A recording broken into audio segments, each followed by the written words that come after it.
महात्मा बुद्ध जी का मानना था कि व्यक्ति को सदैव अच्छे कर्म करने चाहिए और दूसरों की सेवा के लिए तत्पर रहना चाहिए। वे कहते थे कि ईश्वर जो करता है अच्छा ही करता है। इतिहास के पन्नों की ओर देखें तो पता चलता है कि इनका जन्म लुम्बिनी गांव में साल 563 ईसा पूर्व क्षत्रिय शाक्य कुल में राजा शुद्धोधन के घर में हुआ था।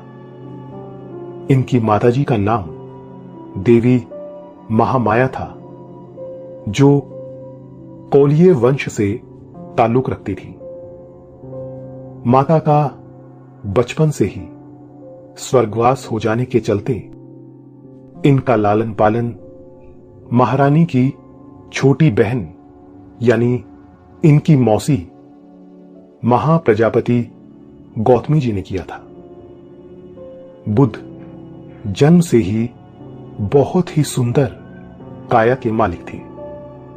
बड़ी बड़ी आंखें, दूधिया गोरी निर्मल काया, उस पर काले काले घुंघराले बाल बुद्ध को और सुंदर बनाने में कोई कमी नहीं छोड़ते थे। शिशु की मनमोहक काया और छवि को देखकर उसका नाम सिद्धार्थ रखा गया, जिसका अर्थ था वो बालक जो महान सिद्धि प्राप्ति के लिए जन्मा हो। गौतम गोत्र में जन्म लेने के कारण इन्हें लोगों द्वारा गौतम बुद्ध भी कहा गया। कहते हैं कि जन्म समारोह के दौरान साधु दृष्टा आसित जी ने अपने पहाड़ के निवास से घोषणा की थी कि यह बालक भविष्य में या तो एक महान राजा बनेगा या फिर एक महान पवित्र पथ प्रदर्शक। कहते हैं सिद्धार्थ का मन अपने बाल्यकाल से ही बहुत ही करुण और दया का स्रोत था। बचपन में घुड़सवारी के दौरान जब घोड़े दौड़ते तो उनके मुंह से झाग निकलने लगता था, जिसे देख नन्हे सिद्धार्थ उन्हें थका जानकर वहीं रोक देते, जिसकी वजह से कई बार उनकी जीती हुई बाजी भी हार में बदल जाती। लेकिन सिद्धार्थ को हार जीत से क्या फर्क पड़ता था। उसके लिए तो केवल ईश्वर, प्रकृति और प्राणियों की सेवा ही सब कुछ थी। विद्वान बताते हैं कि लगभग 29 वर्ष की आयु में सिद्धार्थ का विवाह राजकुमारी यशोधरा जी के साथ कर दिया गया। विवाह के कुछ समय बाद इनके घर में एक पुत्र ने भी जन्म लिया, जिसका नाम राहुल रखा गया।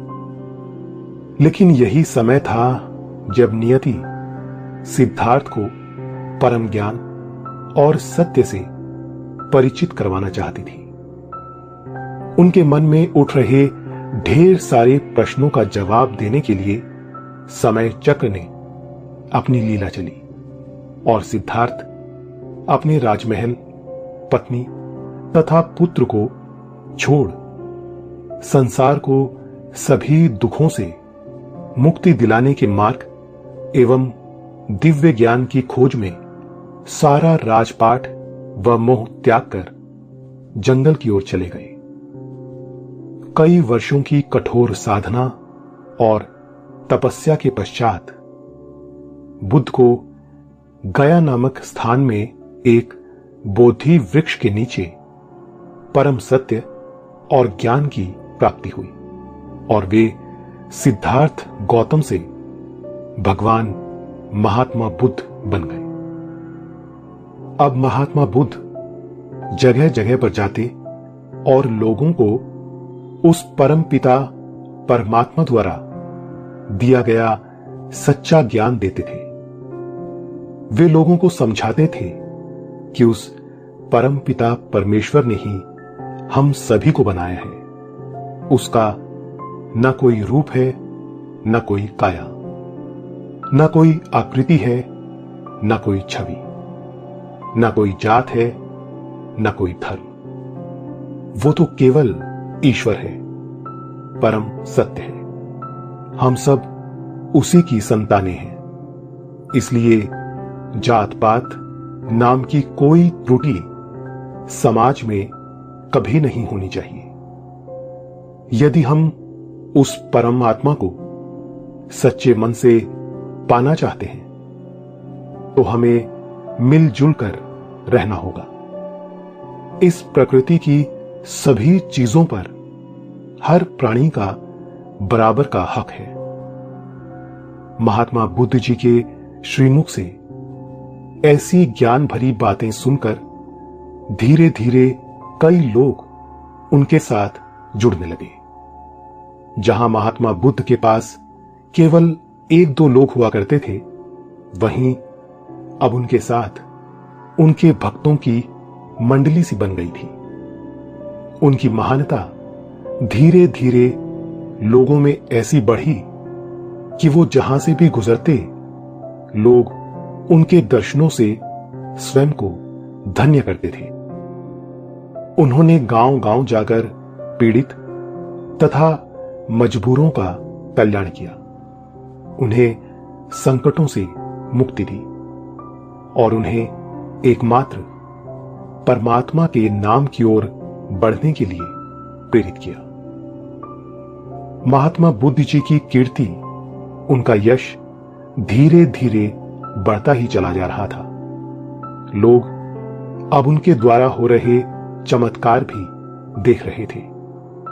कई माएं अपने बच्चों को केवल महात्मा बुद्ध जी के दर्शन करवाने के लिए लाने लगी। कहते हैं कि महात्मा बुद्ध जी जिस मनुष्य को छू लेते थे, उसे देखते ही देखते रोग मुक्त कर देते थे, जिसकी वजह से दूर दूर से लोग उनके पास आने लगे। वे उन्हें अपने संकटों के बारे में बताते और बुद्ध ईश्वर का नाम लेकर उनका कल्याण करते थे।